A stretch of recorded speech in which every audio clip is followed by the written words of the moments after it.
I'm Mrk Pitchers, fishery owner, consultant and carp freak. Double bubble.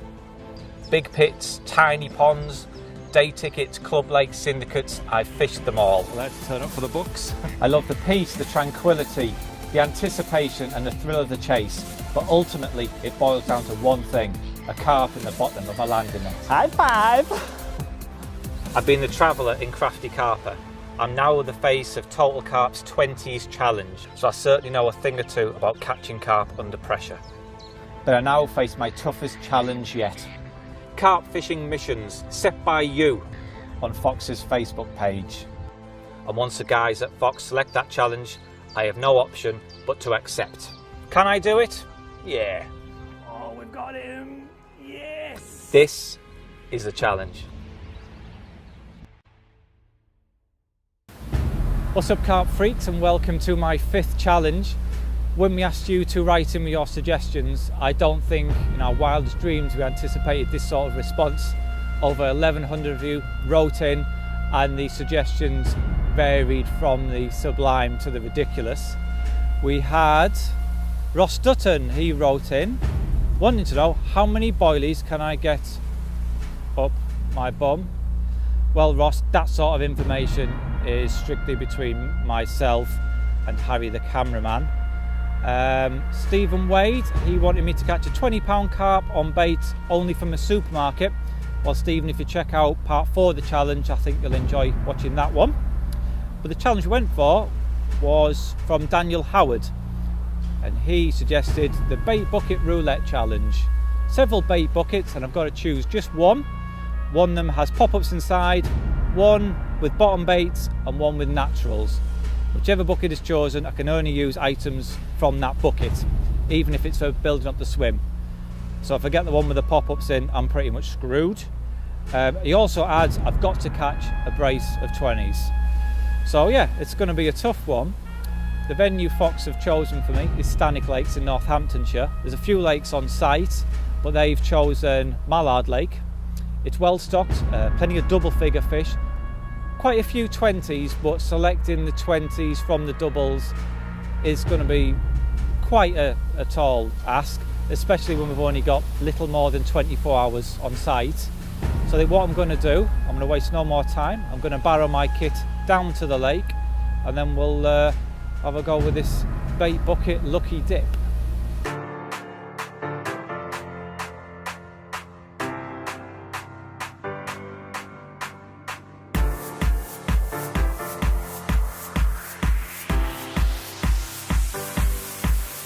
So this is the swim that I've chosen, and as you can see, I've got this area of nice calm water in front of me that's sheltered from this really strong wind.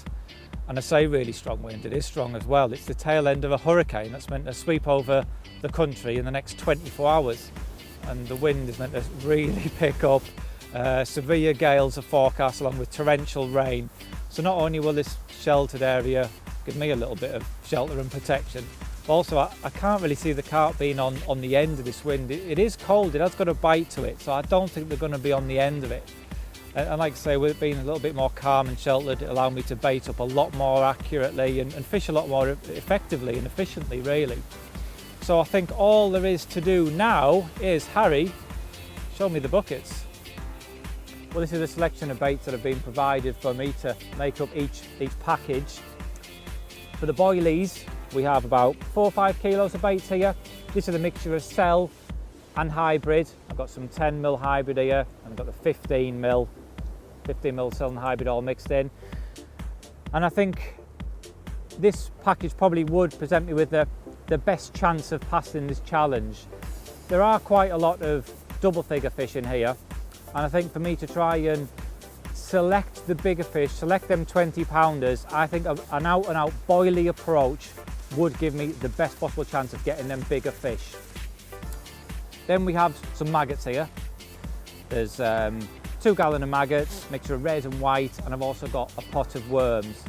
I can mention that there are a large number of double figure fish in here, and I think this sort of feeding approach is likely to attract more fish into the area, possibly of a smaller average size, and I think selecting the 20 pounders or the two 20 pounders to pass it, I think could be a big ask with the maggots. Then we have the pop-ups. I've got some dumbbells, some 15mm pop-ups here. There's some green, pink and white. And it's single hook bait fishing, which does become a bit of a lottery. I could get a take, it could be a 20 pounder or it could be a bream, who knows. So that's it, that's the selection. What I'm going to do now, I'm going to hand this little lot over to Harry. He's going to put them in these black buckets and then we'll play bait bucket roulette.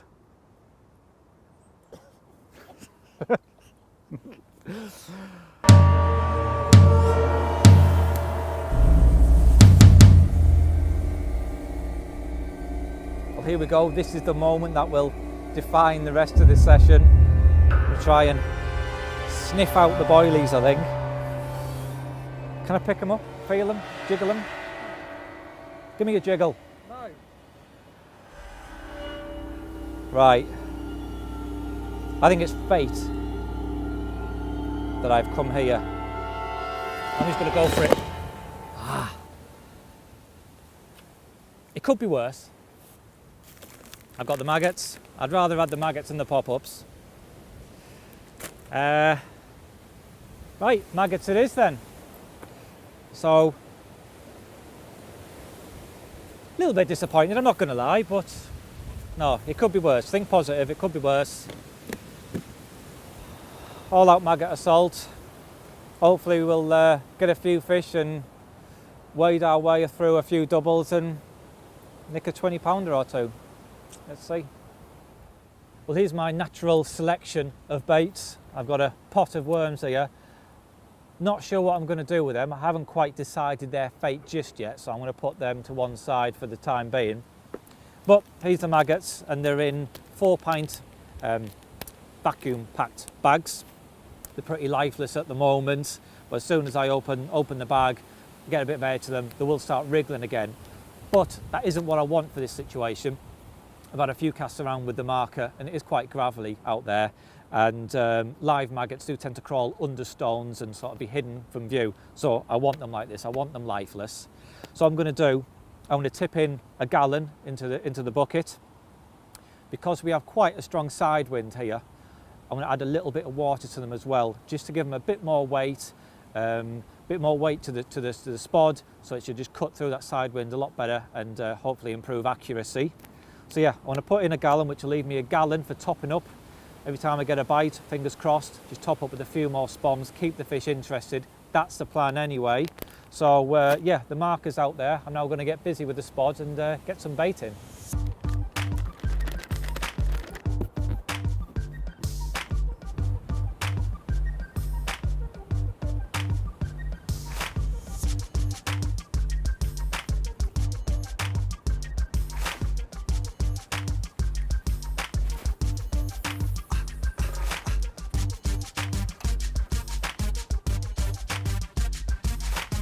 Won't be long till we've got rods in water, you know you. Hold on. Oh, I tell you what. So what are you doing now? What am I doing now? What am I doing? Yeah, what are you doing now? Serious conversation. Well, I just want to know what you're doing. I am about to place a rig with maggots. Yeah? Yeah. You got one tied up? Have I got one tied up? Yep. Okay. I'd scrap that idea. You know... Here we go. What? You know, so we played roulette with the bait. Just down to my left, I have 3 yellow bags. Good. Numbered 1 to 3. And they've all got different rig items in. So what you're saying is you've just watched me tie up 3 rigs. Yes. You've just watched me tie up 3 rigs now. Yeah? Yeah. Yeah. And I didn't mention that you've got to tie up 3 new ones. was it like PVA hook links or something? What? No, proper hook links and everything. So, pick a number. Oh. Look, here are the bags. You've just watched me put it. You've just watched me attach it to the rod. Those are the bags. Pick a number. 1, 2 or 3. 2. Okay. Number 2, which is that one. What have you got?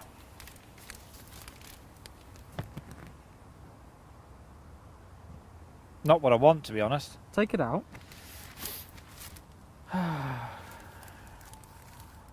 Just tied up 3 rigs.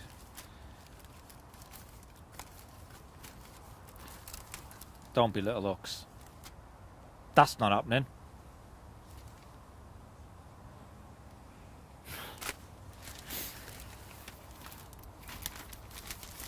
Right, okay. Can I have another one, please? No. Okay, so we have some £16 Illusion, which I like. Obviously, I don't have to use all these components, do I? I Yeah. can pick which ones I use. No. The what's in the bag has to make up your rig. Right, £16 Illusion, reflex camo braid in £15.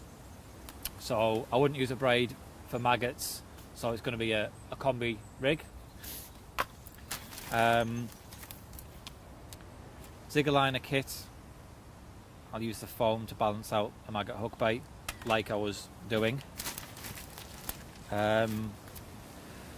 Long shanked barbless hooks. I'm not a fan of long shank hooks, but there we go. Silicone for a little blowback rig, and tungsten sinkers to keep the hook link all pinned down. So yeah, that's okay. I can get a nice little rig tied with that. You've actually done well out of that one. Really? There was The hooks I'm disappointed with. I prefer a short shank beat point hook. That's just what I use, and I like a bigger hook. But hook link, yeah, nice. I get a nice tidy little combi rig out of that, so that's okay. Just the hooks, they're not my personal favourite. Come on, what was in the other ones then? stuff for a stiff hinge rig, Yeah. which wouldn't have really been ideal Oh, well, with your maggots. so basically, I've kind of almost picked out what would have been a maggot rig terminal tackle, I suppose, isn't it? Really, I'm guessing. You've actually done very well. Have yeah. I? Right. Okay, so I'll bin them 3 rigs off I've just tied then, eh?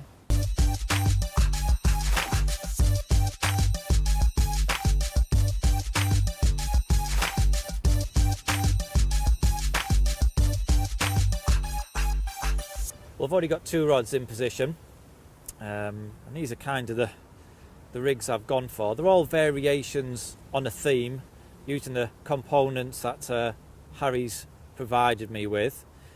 On this one, I've got the £16 Illusion running straight through, and I've got a supple hair with a bunch of maggots and a piece of foam.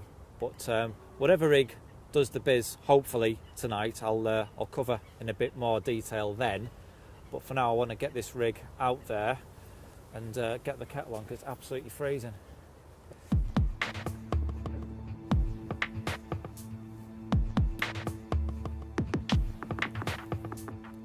What are you going to do about your worms?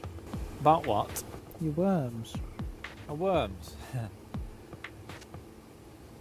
I don't know. I haven't really factored them into the equation, to be honest, worms. Well, you're supposed to. They're part of your bait package.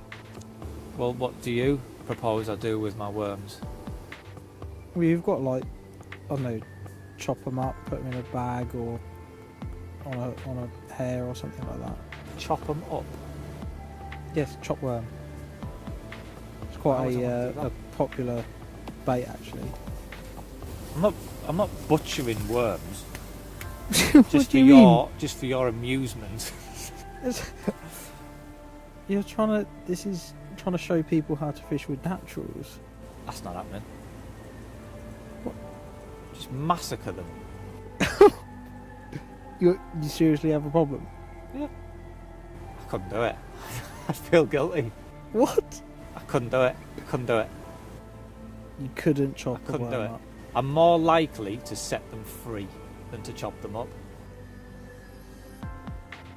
So Yeah, You're looking at me with like a proper blank expression on you. Look like you just had a lobotomy.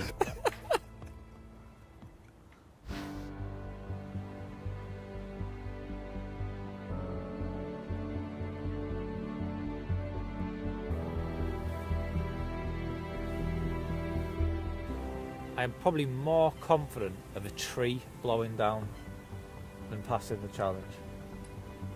Well, we've already seen a few trees blow down. I'm just glad you're bivvied up right behind me, so if a tree does come down, your corpse will probably like soften the blow of the tree.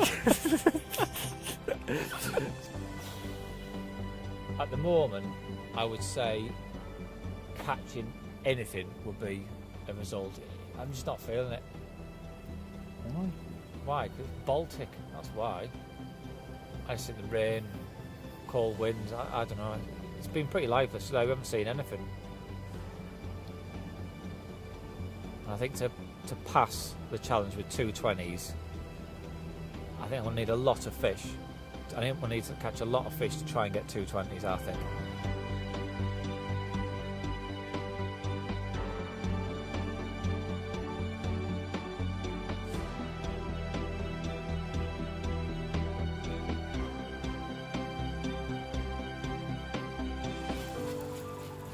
Well, it's just about dark now, and I've seen absolutely stacks of fish showing. Only thing is, they're all down the other end of the lake. So there really is only one thing for it, and I need to move. I'm not going to sit here tonight and blank. We've only got one night to do this challenge. And I do pick my moments. It's starting to rain now, and there's seriously black clouds coming over. I think we're in for an absolute soaking. But there's no option. We need to get moving. We need to do it quick. So let's head up down the other end of the lake.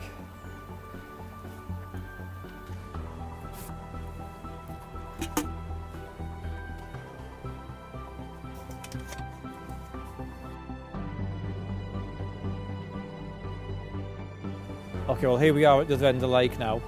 We just had 2 casts with a marker. First pull back, found a nice patch of gravel. Cast it back out just to have a second opinion, if you like. And as I was pulling it back, I clattered into a fish. So what I'm going to do now, just wind down the line, wind down the float tight to the lead. And I'm going to place the line in the clip on the spool, and then I'll wrap the line around the marker sticks. And however many wraps that is, I will then wrap my spod rod and all 3 fishing rods to that exact same distance. That way, I mean, it's going to be pitch black in the next 5 minutes. So that way, I know I can bait up. There's actually a fish just caught the line. So, yeah, there's a fish just gone into the line. He's off. Yeah, there's a few down here. That's kind of ruined my... that's kind of ruined. I never got it in the clip. I've that up, hasn't it? That's a shame. But as I was saying, had I got it in the clip before that, I guess it must be a fish towing line around, just kind of move my float out of position. But that way, even now where it's pitch black, it means I can get all the bait and all 3 rods fishing on the exact same spot, even fishing in the dark. I managed to line the float up when I could see it in line with a tree on the far bank. So I just know that, you know, cast all 3 rods to that same spot, same distance, and it should be all bang on the money.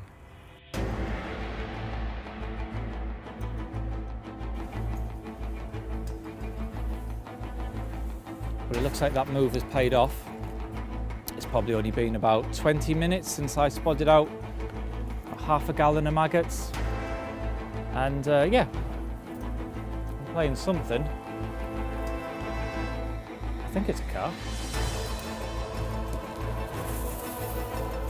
This is when I wish I had my favourite pattern of hook on, but if we land this, I'm sure it'll restore my faith in long-shanked, straight point barbless hooks.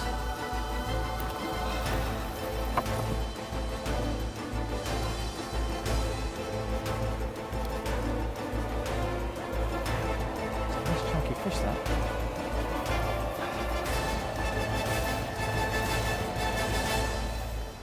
Yes! Oh. That's a relief. I only used a 20-pounder, but it's a really encouraging start. Like I say, it's only been 20 minutes since we put a bit of bait out there. We've already got one in the bag. It's not a 20-pounder, but he isn't a million miles away, I don't think. I've zeroed the sling already. Right, scores on the doors.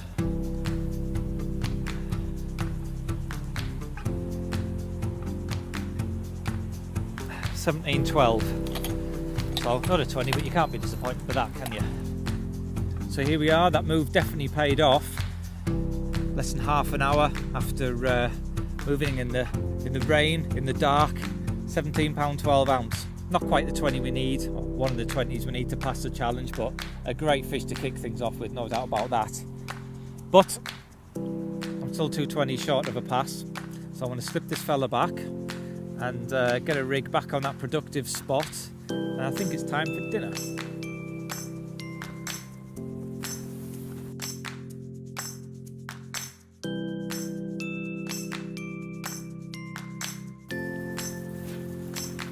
Here we are again. This is the rod that's been in the water 10 minutes after that recast, that 17-pounder. Now it's got me wondering whether it is the rig. This is a slightly different rig to the other two I'm fishing. But a lot of the fish I've seen have been to my left.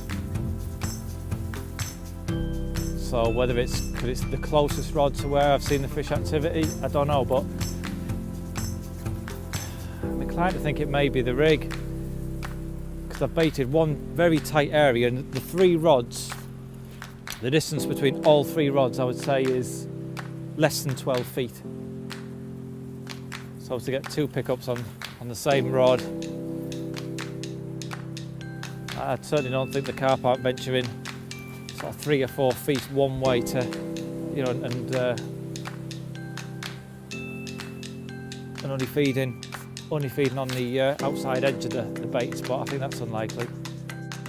I mean, one thing that is clear, which there is no doubt, is that move has been key. I spent the rods are in the water for probably 4 or 5 hours in the other swim, and we've moved, and obviously the rods have been in here now less than 3/4 an hour. It's a pretty fish. Well, here we are. Not quite as big as the first fish, but I mean, who'd be disappointed with this? Look at that. Absolute stunner. It was only 10 minutes after that recast as well, so there's obviously quite a few fish in the area. And although we haven't had a 20 yet, it's been really enjoyable actually. I have enjoyed myself, but I am a bit hungry.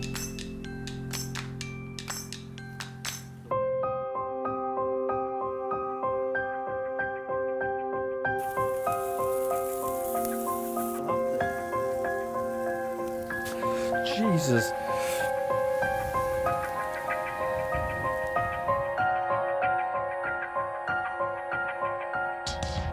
Well, it's 11 o'clock.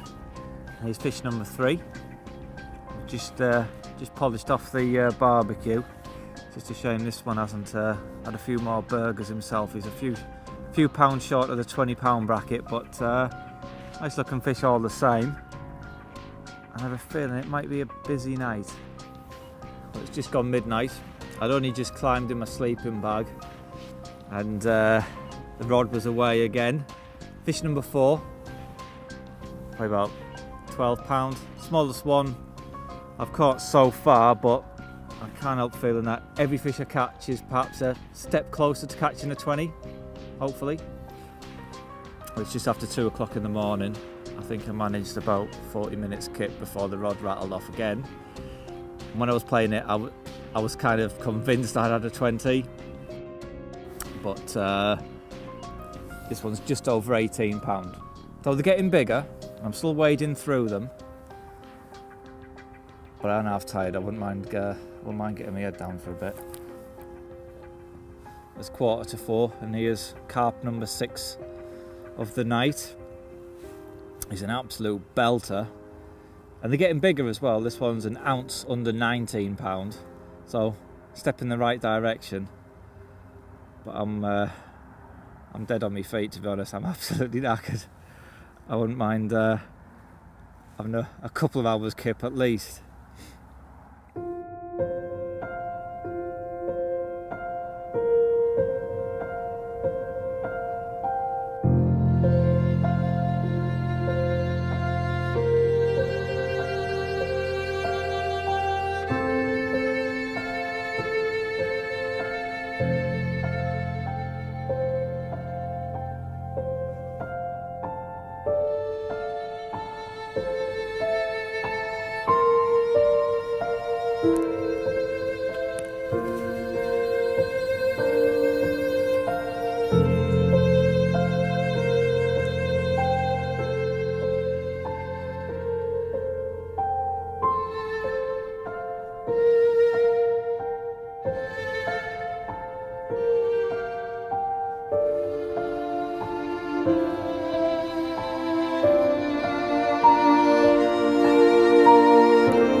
Well, good morning. It's just after 7:30 and here's carp number 7.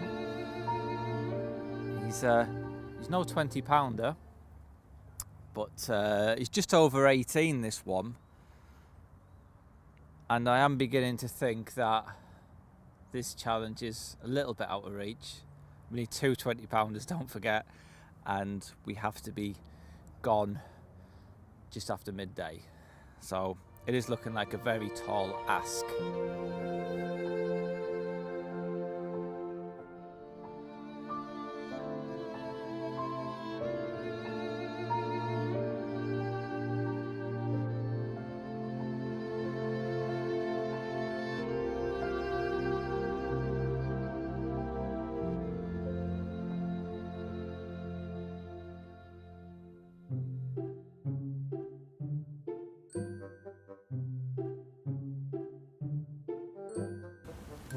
Not mental. Not really. Such a snob, Harry. No, don't put that barbecue in me bivvy, it'll burn the ground sheet. Just chill out. That's like the best biscuit ever in it, when you didn't know you had it and you find it like an opened packet that's been there like a month. I don't know, it's like a lucky dip what we've done with these baits, but like a good lucky dip. The best bit is like the acquired tastes from all of the food items in the bag. It's not just a biscuit, it's like a meal in itself. I'm actually getting chili con carne more than chocolate. Result. Well, yeah, because I kind of rank my session not on the number of fish I catch, but on how high the pyramid of tea bags is next to me cup. So judging from that, you could say the session's been a complete failure. Ideally, your tea bag pile should be higher than your kettle. As ours was coming on nicely until someone scattered them everywhere. I'll tell you what would be carpy. We reuse some of them tea bags that are in that pile. I'll try it with yours, you see how it tastes, and if it tastes good I'll do it with mine. See, I could actually see myself as being a bit of a forager if I didn't have tea. Like that Ray Mears. I'd just have all sorts of crap going on. I'd have nettles and grass tea and, I don't know, berry tea. I can see myself like that. I could forage. What, Bear Grylls? Yeah. Who do you prefer? Oh, Ray Mears. Yeah. Bear Grylls, no, I'm not into that. Okay. No. Any opportunity he can. Any opportunity. He's always got his balls out, hasn't he? He's always got it out. any opportunity. I've just fell in a river, I need to dry off, cock out. He does it every time, doesn't he? He does, doesn't he?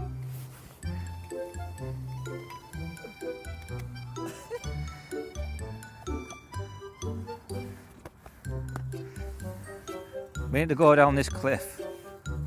Let me take my pants off. He does it, doesn't he?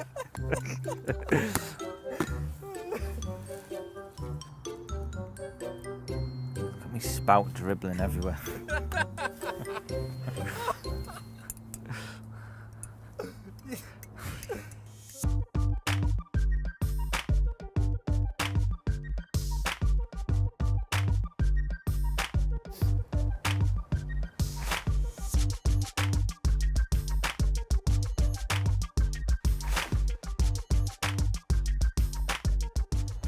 Well, this was the rig that had the first 2 fish on, and consequently I changed all 3 rods over to this setup.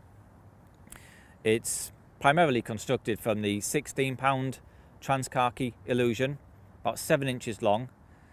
Then I've got one of the tungsten hook link sinkers around midway, just to keep it absolutely nailed down to the lake bed. Then come down to a size 6 LSB hook, long shank barbless hook. And because these hooks do have an in-turned eye, what I've done, I've incorporated the zigger liners that was in the pack. I've trimmed down one of the sleeves, trimmed down where the loop where the foam was sitting, cut that off and slid it over the eye of the hook. And what that's done, it's increased the gape because we're using the fairly stiff fluorocarbon hook link and an in-turned eye that would narrow the gape. So by using the sleeve there, it increases that gape and improves the hooking potential of the rig. Now I had some 15-pound reflex braid to use as well. So I've decided to use that to create a supple hair.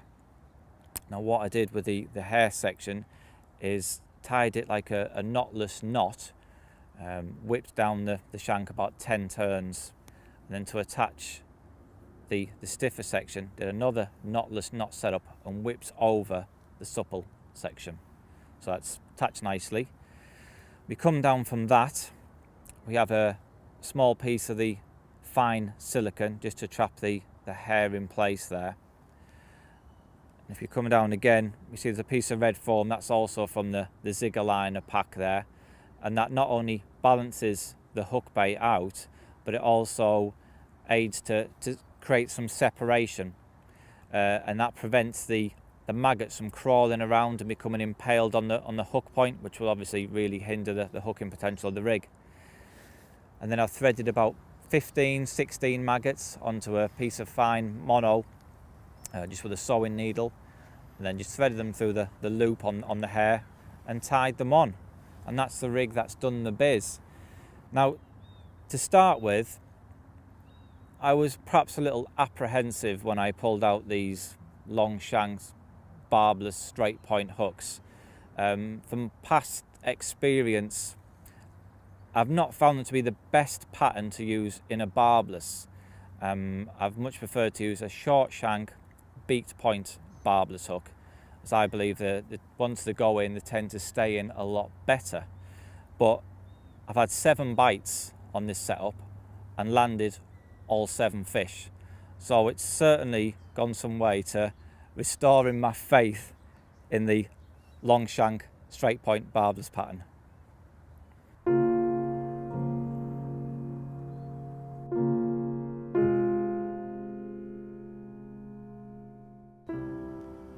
It's been a couple of hours now since we caught that 18-pound common, and I'm not really feeling it now, if I'm honest. Most of the fish, barring that last fish, all came during the hours of darkness, and Phil and John, the fishery bailiffs, they both said that it has mainly been nighttime bites. And to top it off, there's now 5 coots diving down over the baited spot. And I think if there was any fish down there feeding, I think them birds would be a lot more hesitant about diving down if there's a group of carp below them. So I think the chances of catching anything before it's time to call it a day in the next couple of hours, let alone a 20-pounder or 2 20-pounders, are pretty much diminishing by the second.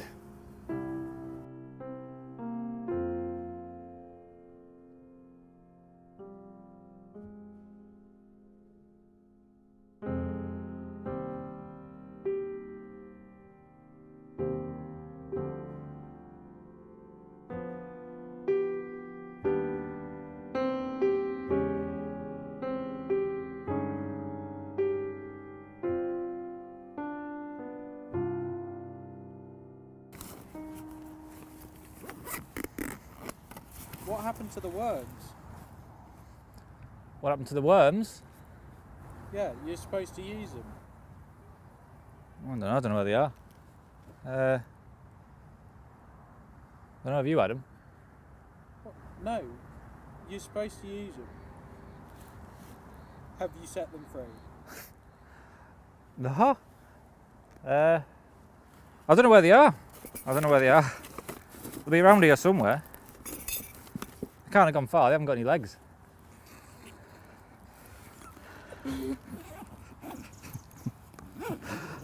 No. I don't know where they've gone, mate. You set them free. You set them free.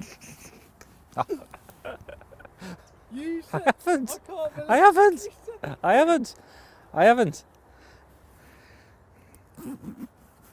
That moorhen had his eye on him. Blame him. Stop following me around, making me look guiltier than I am. Well, making me look guilty.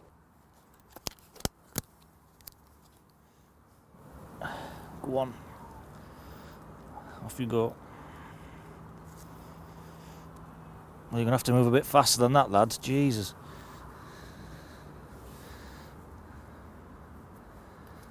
Well, that's it. My time is up. It seemed as though night time was very much bite time. Just had that one fish during daylight hours, and that really was at first light. So I haven't even managed to catch another fish, let alone the 220s needed to pass the challenge. So sorry about that, Daniel. But you know, it was a bit of a roulette. If I'd have picked another bucket with the pop-ups in, you know, I probably would have caught fewer fish, but they might have been of a better stamp. Same with the boilies, an all-out boilie approach. I'm sure it would have caught fewer fish than what we caught with the maggots. But again, you know, they could have been of a better average size. It's all ifs and buts, you know. I mean, if my auntie had testicles, she'd be my uncle, wouldn't she? So, but although it's a fail, I am not leaving here anyway downbeat. When I've failed these in the past, I've been really glum and miserable, but I've had an absolutely awesome night's fishing. 7 fish, average have been upper doubles really, so I'm not going to leave here unhappy at all. I've really enjoyed this session. So it's a fail on paper, but in my head it's sort of a pass. So yeah, a little bit tired after being awake all night, and I've now got a 4-hour drive back home. So hopefully I'll make it back in one piece, and I'll see you next time. If you'd like to watch more of my challenge videos, then click the link here. Or if you'd like to subscribe to Fox Fishing TV, then click the link here.